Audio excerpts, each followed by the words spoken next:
आम तौर पर ना जब हम अपनी रोजमर्रा के खाने की थाली देखते हैं तो मिडिल ईस्ट के एक बेहद छोटे से समुद्री रास्ते के बीच कोई सीधा कनेक्शन नजर नहीं आता। राइट, आमतौर पर लोग ऐसा नहीं सोचते। बिल्कुल। लेकिन ग्लोबल जियोपॉलिटिक्स देखिए एक ऐसी अजीब और आपस में जुड़ी हुई व्यवस्था है जहां हजारों किलोमीटर दूर चल रही कोई हलचल ठीक 30 दिन के अंदर हमारे आम ग्रोसरी बिल और खेत की मिट्टी दोनों का पूरा गणित बदल सकती है। सही बात है। ये सप्लाई चेन्स इतनी सेंसिटिव होती हैं। Exactly. मतलब एक सिंगल कार्गो शिप अगर स्ट्रेट ऑफ हॉर्मूज में फंस जाए ना तो उसका असर सीधे तौर पर भारत के एग्रीकल्चरल सेक्टर पर पड़ता है और फिर वहां से हमारी थाली पर। तो एक बहुत ही सटीक आकलन है क्योंकि मॉडर्न सप्लाई चेन्स इतनी टाइटली इंटीग्रेटेड हैं कि अब बॉर्डर्स का ना कोई खास मायना नहीं रह गया है। राइट। जब हम जियोपॉलिटिकल कॉन्फ्लिक्ट्स की बात करते हैं तो ज्यादातर फोकस कहाँ होता है? तेल पर, यानी क्रूड ऑयल। हाँ, हमेशा पेट्रोल डीजल की बातें होती हैं। बिल्कुल, लेकिन एग्रीकल्चरल सप्लाई चेन्स, खासकर फर्टिलाइजर्स का जो पूरा इकोसिस्टम है, वो इन इंटरनेशनल मैरिटाइम चोक पॉइंट्स पर इतना ज्यादा निर्भर करता है कि वहां का एक माइनर डिसरप्शन यहां एक मैसिव चेन रिएक्शन पैदा कर देता है। और इसी चेन रिएक्शन को समझना आज के इस डीप डाइव का मकसद है। इस विस्तारित चर्चा के लिए हमारे पास इंडियन एक्सप्रेस का एक बेहद डिटेल्ड रिसर्च आर्टिकल है जो भारत के सामने खड़ी इस बड़ी एग्रीकल्चरल सप्लाई चेन क्राइसिस पर रोशनी डालता है। एक बहुत ही टाइमली आर्टिकल है ये। सही कहा। तो इस डीप डाइव का जो मिशन है वो एक ट्विन वरी यानी दोहरी चिंता का गहन विश्लेषण करना है। दोहरी चिंता, राइट। ये दोहरी चिंता दरअसल आसमान छूती हुई इंपोर्ट्स कीमतें और देश के अंदर तेजी से गिरती हुई फर्टिलाइजर स्टॉक्स हैं। हम इस संकट की मैकेनिक्स को तो समझेंगे ही, बल्कि इससे निकालने के लिए इंडस्ट्री जिन नए समाधानों जैसे फोर्टिफिकेशन और बायोस्टिमुलेंट्स की मांग कर रही है उनका भी आलोचनात्मक विश्लेषण करेंगे। बिल्कुल, वो सॉल्यूशंस वाला पार्ट बहुत इंटरेस्टिंग है। ठीक है, चलिए इसको विस्तार से समझते हैं। सबसे पहले मैं ये जानना चाहती हूँ कि इस पूरे मुद्दे का एपिसेंटर जो है स्ट्रेट ऑफ हॉर्मूज, वो आखिर फर्टिलाइजर्स के लिए इतना क्रिटिकल क्यों बन गया है? अब इसको समझने के लिए ना लॉजिस्टिक्स और केमिस्ट्री इन दोनों को एक साथ देखना होगा। ओके। स्ट्रेट ऑफ हॉर्मूज दुनिया के सबसे महत्वपूर्ण शिपिंग रूट्स में से एक है। जब उस रीजन में टेंशंस बढ़ती हैं तो शिप्स का आना जाना डिसरप्ट हो जाता है। राइट। अब इस रूट से भारत के लिए जो सबसे अहम चीज आती है वो क्रूड ऑयल के अलावा है LNG, liquefied natural gas. Exactly, liquefied natural gas. और यहीं पर केमिस्ट्री शुरू होती है। आम धारणा ये होती है कि एलएनजी का इस्तेमाल सिर्फ फैक्ट्रीज में बिजली पैदा करने या बॉयलर्स चलाने के लिए होता है। हाँ, फ्यूल की तरह। राइट। लेकिन फर्टिलाइजर इंडस्ट्री में, खासकर यूरिया मैन्युफैक्चरिंग में, नेचुरल गैस सिर्फ एक फ्यूल नहीं है, वो एक रॉ मटेरियल है। Wait, really? इसको थोड़ा और क्लियर करते हैं। यानी नेचुरल गैस सिर्फ ईंधन नहीं है बल्कि एक्चुअल प्रोडक्ट का हिस्सा है। यहाँ सबसे हैरान करने वाली बात यही है। देखिए, यूरिया बनाने के लिए ना अमोनिया चाहिए होता है। ठीक है। और अमोनिया बनाने के लिए हाइड्रोजन की जरूरत होती है। अब सवाल ये है कि ये हाइड्रोजन आती कहाँ से? मीथेन से। सही पकड़ा आपने। ये आती है नेचुरल गैस यानी मीथेन को क्रैक करके। मीथेन से हाइड्रोजन निकालकर उसे हवा में मौजूद नाइट्रोजन के साथ मिलाया जाता है जिससे अमोनिया बनता है और फिर उस प्रोसेस से आगे चलकर यूरिया बनता है। ओह, वाओ। तो जब स्ट्रेट ऑफ हॉर्मूज में टेंशन की वजह से एलएनजी के जहाज भारत नहीं पहुंचते, तो यूरिया फैक्ट्रीज के पास सिर्फ एनर्जी की कमी नहीं होती बल्कि उस बेसिक केमिकल इंग्रेडिएंट की कमी हो जाती है जिससे एक्चुअल फर्टिलाइजर बनना है। बिल्कुल, बिना गैस के उनकी प्रोडक्शन लाइन लिटरली जीरो पर आ जाती है। ये डिटेल तो पूरे नजरिए को ही बदल देती है ना? जब रॉ मटेरियल ही कट ऑफ हो गया तो उसका सीधा असर मार्केट प्राइसेस पर दिखना ही था। इंडियन एक्सप्रेस के इस आर्टिकल में जो आंकड़े दिए गए हैं वो किसी आम इन्फ्लेशन को नहीं दिखाते। नहीं, बिल्कुल नहीं। वो एक मैसिव प्राइस शॉक को दर्शाते हैं। सिर्फ पिछले 2 महीनों के आंकड़े अगर हम देखें तो यूरिया की इंटरनेशनल प्राइसेस लगभग दुगनी हो गई हैं। डबल। फरवरी में जो टेंडर करीब $510 पर टन पर क्लोज हो रहा था, $510, हाँ, वो अप्रैल के आते आते $935 से लेकर $959 पर टन तक शूट कर गया। ये एक बहुत ही सडन स्पाइक है। और सिर्फ यूरिया ही नहीं, डीएपी जो पिछले साल करीब $680 था, वो अब लैंड होने पर लगभग $925 पर टन पड़ रहा है। एक सिंगल जियोपॉलिटिकल डिस्रप्शन ने एक ही झटके में पूरे आर्थिक गणित को हिला के रख दिया है। और मैं बता दूं, ये आंकड़े सिर्फ फिनिश प्रोडक्ट्स के नहीं हैं। जो बेसिक रॉ मटेरियल्स है ना, जैसे सल्फर और अमोनिया, हाँ, उनकी भी ग्लोबल मार्केट्स में पैनिक बाइंग शुरू हो गई है। सल्फर का दाम $300 से उछलकर सीधा $900 पर टन के पार चला गया है। बाप रे, 3 गुना। हाँ, लेकिन इस बढ़ती हुई कीमत से भी ज्यादा बड़ी एक चिंता है। वो क्या? एक देश के तौर पर देखिए, भारत का फर्टिलाइजर सब्सिडी बिल पहले से ही बहुत बड़ा है। आमतौर पर जब इंटरनेशनल प्राइसेस बढ़ती हैं तो सरकार सिंपली सब्सिडी बढ़ा देती है। राइट, ताकि किसान तक फर्टिलाइजर उसी पुरानी सस्ती दर पर पहुंचे। सही कहा, लेकिन इस बार सिचुएशन थोड़ी अलग है। पैसा देखिए एक हद तक प्रॉब्लम सॉल्व कर सकता है, पर तब क्या होगा जब इंटरनेशनल मार्केट में फिजिकली सामान उठाने के लिए अवेलेबल ही ना हो। ये तो वैसा ही है जैसे किसी बड़ी हाईवे का टोल बूथ तो खुला है और आपके पास टोल देने के लिए पैसे भी हैं, लेकिन उस हाईवे पर एक भी ट्रक नहीं आ रहा। एग्जैक्टली। पर एक मिनट में थोड़ा पुशबैक देना चाहूंगी यहाँ। अगर कीमत का इशू नहीं है और सरकार सब्सिडी दे सकती है, तो अवेलेबिलिटी इतना बड़ा इशू क्यों बन गया? जब इंपोर्टेड एलएनजी नहीं आई तो क्या डोमेस्टिक प्रोडक्शन भी पूरी तरह से क्रैश हो गया? तथ्य तो बिल्कुल यही दिखाते हैं। डोमेस्टिक यूरिया का उत्पादन, जो आमतौर पर करीब 2.5 मिलियन टन हर महीने होता है, 2.5 मिलियन टन, ओके, वो मार्च में सीधा गिरकर 1.5 मिलियन टन यानी 1.5 मिलियन टन रह गया। ओह, यानी 1 मिलियन टन यूरिया मार्केट से गायब हो गया। बिल्कुल, सिर्फ इसलिए क्योंकि प्लांट्स के पास गैस नहीं थी। और सप्लाई चेन में ये जो खाली जगह या वैक्यूम बनता है ना, ये तुरंत नहीं भरता। अप्रैल और मई में भी यही बैकलॉग चलने की आशंका है।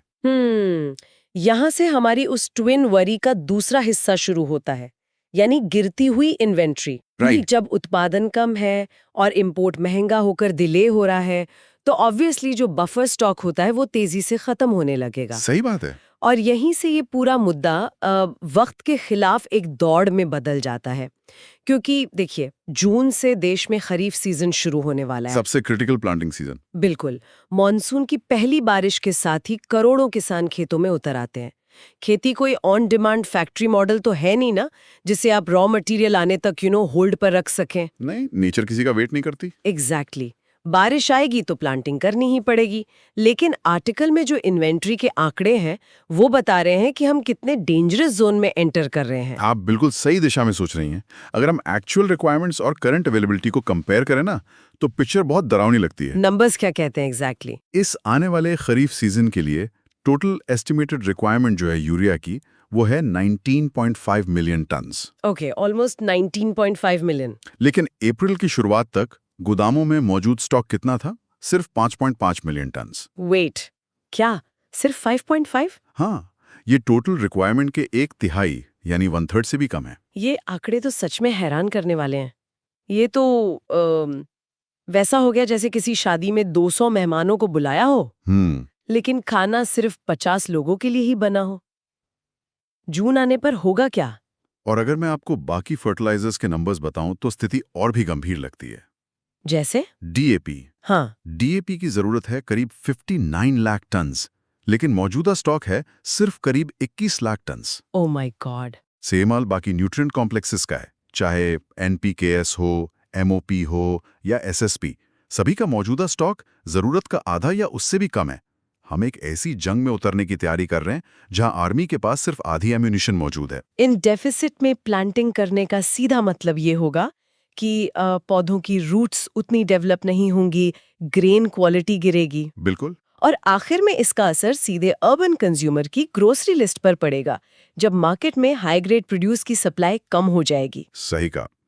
इस इम्पैक्ट चेन को ना थोड़ा और विस्तार से देखते हैं। खरीफ सीजन को तो शायद सरकार किसी तरह माइक्रो मैनेज कर भी ले। कैसे? जैसे स्टेट लेवल रैशनिंग करके, या एक जोन का फर्टिलाइजर दूसरे जोन भेजकर, या फिर पुराने बचे हुए बफर को पूरी तरह से एग्जॉस्ट करके। लेकिन पॉलिसी मेकर्स के लिए असली नाइटमेयर खरीफ सीजन है ही नहीं। तो असली डर किस बात का है? असली नाइटमेयर रबी सीजन है, जो सर्दियों में आता है। अच्छा, क्योंकि तब तक तो पुराना स्टॉक बिल्कुल जीरो हो चुका होगा। एग्जैक्टली।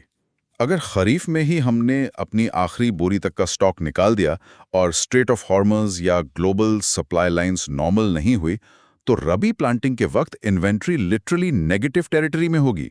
तब खरीदने के लिए इंटरनेशनल मार्केट में भी रेडी स्टॉक नहीं होगा। ये तो सच में एक एग्जिस्टेंशियल थ्रेट है। और मुझे लगता है इसी थ्रेट की वजह से इंडस्ट्री अब ट्रेडिशनल केमिकल इंपोर्ट मॉडल से हटकर नए सॉल्यूशंस एग्रेसिवली पुश कर रही है। बिल्कुल, संकट में ही अवसर होता है। सही कहा। इस आर्टिकल का एक बड़ा हिस्सा इसी संकट में छिपे एक अवसर की तरफ इशारा करता है, जो है फोर्टिफिकेशन और डीरेगुलेशन। ये कॉन्सेप्ट्स कृषि क्षेत्र के आर्थिक ढांचे को पूरी तरह बदलने का प्रस्ताव रखते हैं। तो इस डिबेट को थोड़ा ब्रेक डाउन करते हैं। पहले आप ये बताइए कि ये फोर्टिफिकेशन एग्जैक्टली काम कैसे करता है। देखिए, फोर्टिफिकेशन का बेसिक प्रिंसिपल एफिशिएंसी और प्रिसिजन पर आधारित है। ओके। हमारी भारतीय मिट्टी की एक बड़ी समस्या ये है कि सालों तक लगातार इंटेंसिवली खेती करने की वजह से उसमें जिंक, बोरॉन और आयरन जैसे माइक्रोन्यूट्रिएंट्स की भारी कमी हो गई है। मिट्टी थक चुकी है। राइट। अभी सिस्टम ये है कि किसान बल्क में सस्ता यूरिया और डीएपी डालता है खेत में, और फिर मिट्टी की इस हिडन हंगर यानी छिपी हुई भूख को मिटाने के लिए अलग से जिंक सल्फेट जैसे अलग सप्लीमेंट्स खरीदकर उनको अप्लाई करता है, जो कि महंगा भी पड़ता होगा और लेबर भी डबल लगती होगी। बिल्कुल। फोर्टिफिकेशन में इंडस्ट्री क्या करती है कि वो नॉर्मल यूरिया या डीएपी के ग्रैन्यूल्स यानी उसके हर एक दाने के ऊपर ही इन माइक्रोन्यूट्रिएंट्स की कोटिंग चढ़ा देती है। ओह, यानी हर एक सिंगल दाने के अंदर प्राइमरी मैक्रोन्यूट्रिएंट जैसे नाइट्रोजन या फास्फोरस और सेकेंडरी माइक्रोन्यूट्रिएंट दोनों एक साथ मौजूद होंगे। सही समझे आप। टेक्निकल नजरिए से देखा जाए तो ये एक ब्रिलियंट और लॉजिकल सॉल्यूशन लगता है। किसान की आधी मेहनत बच जाएगी और मिट्टी को एक बैलेंस्ड डाइट मिलेगी। लेकिन क्या? लेकिन मुद्दा केमिस्ट्री का नहीं, मुद्दा अर्थशास्त्र का है, यानी इकोनॉमिक्स। इंडस्ट्री ने एक बड़ी शर्त, जिसे आर्टिकल में दी आस्क कहा गया है, सरकार के सामने रखी है। हाँ, प्राइसिंग को लेकर। राइट।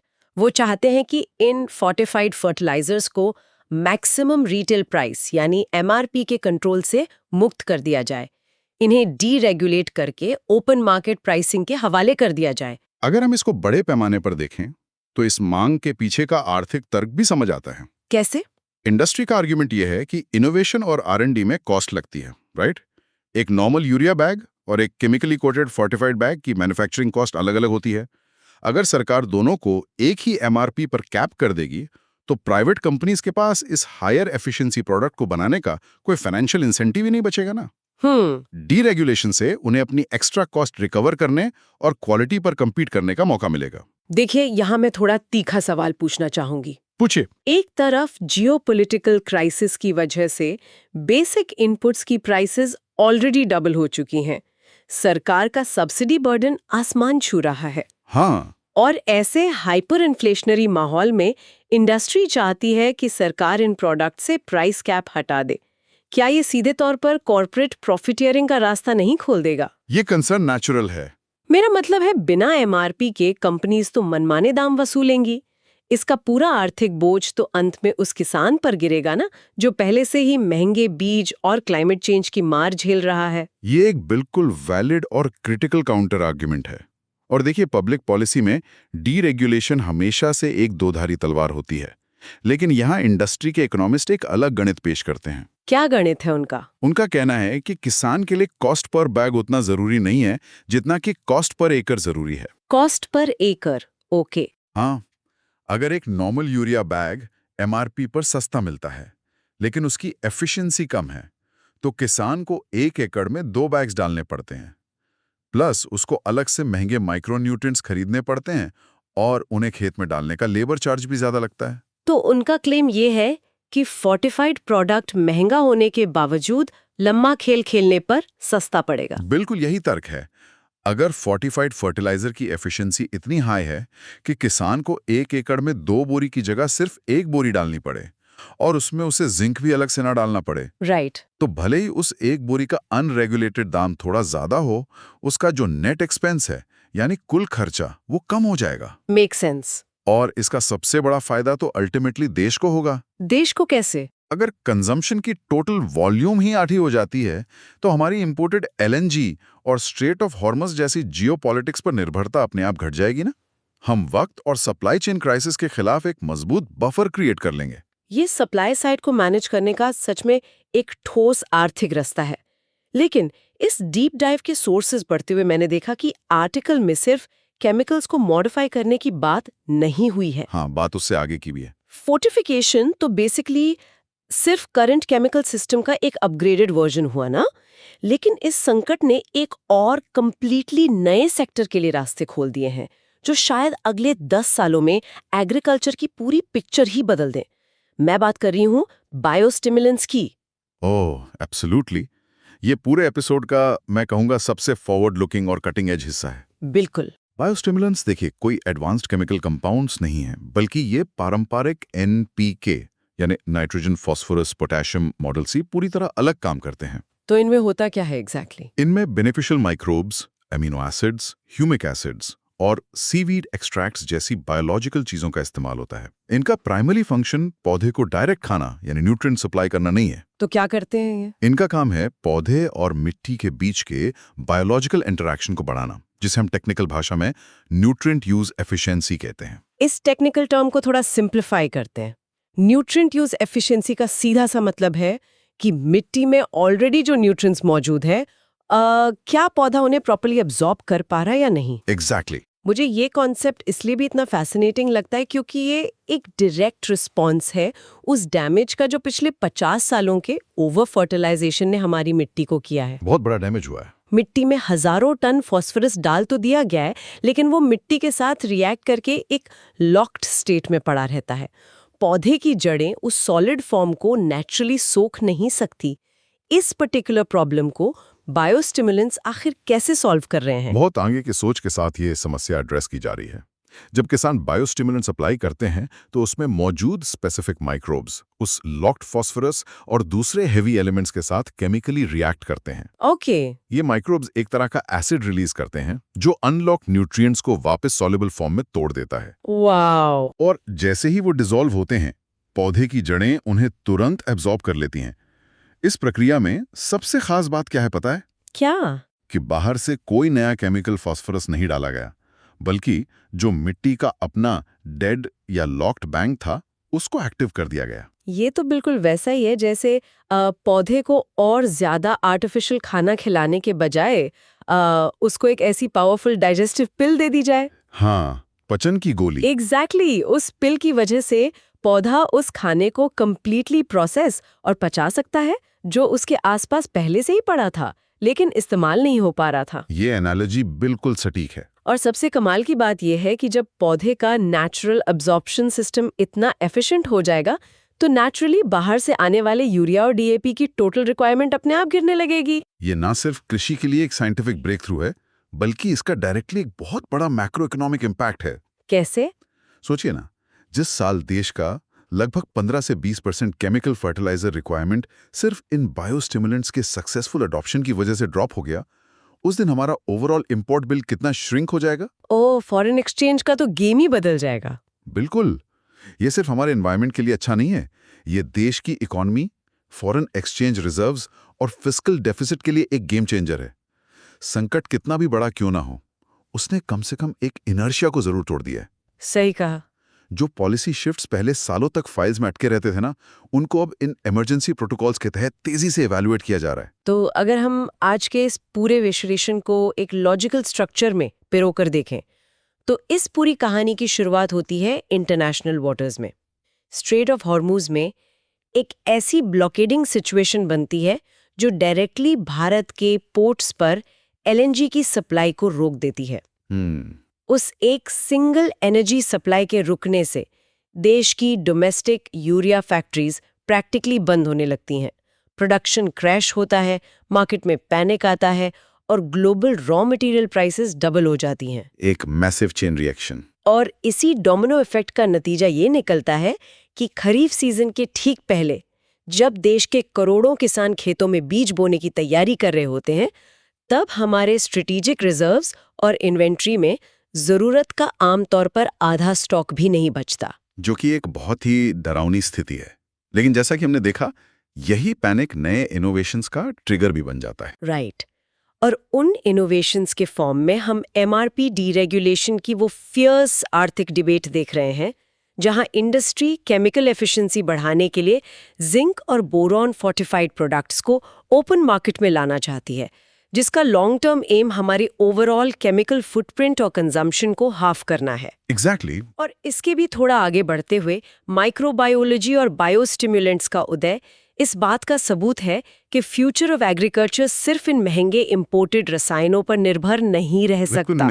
इस पूरे सीक्वेंस ने ये साबित कर दिया है कि जब आपकी बेसिक फूड सप्लाई लाइंस किसी दूसरे देश के जियोपॉलिटिकल कॉन्फ्लिक्ट्स पर निर्भर करती हैं, तो आपकी आंतरिक सुरक्षा हमेशा एक रिस्क पर रहती है। इनोवेशन अब एक लग्जरी या चॉइस नहीं रही, बल्कि सर्वाइवल का मैकेनिज्म बन चुका है। ये एक बेहद कॉम्प्लेक्स और इंटरलिंक्ड सिस्टम है जहां जियोपॉलिटिक्स, मैक्रो इकोनॉमिक्स और सॉइल बायोलॉजी सब के सब एक ही टाइमलाइन पर आकर टकराते हैं। इस आधार पर आज के इस डीप डाइव को हम यहीं विराम देते हैं।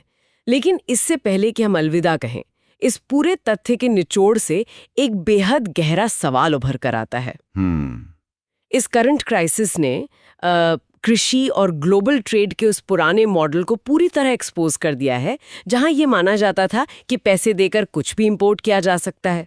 अगर आने वाले दशकों में ग्लोबल कॉन्फ्लिक्ट्स इस तरह से लगातार हमारी एसेंशियल सप्लाई चेन्स को ब्लॉक करते रहें, तो क्या कल के वक्त में किसी भी देश की फूड सिक्योरिटी इस बात से तय होगी कि उसके पास कितना बड़ा इंपोर्ट बजट है, या फिर असली नेशनल सिक्योरिटी इस बात में छिपी होगी कि कोई देश अपनी आंतरिक मिट्टी की माइक्रोबायोलॉजी, अपने लॉक्ड न्यूट्रिएंट्स और नेचुरल इकोलॉजी को बिना किसी बाहरी मदद के कितने बेहतर तरीके से जिंदा रख सकता है? ये एक बहुत ही प्रोफाउंड पॉइंट है। इस ग्लोबल वर्सेस लोकल के आर्थिक युद्ध में शायद हमारी अपनी मिट्टी की ताकत ही आखिरी ढाल साबित हो। इस आलोचनात्मक विचार पर गौर जरूर कीजिएगा। जल्द मिलते हैं एक और विस्तारित चर्चा के साथ।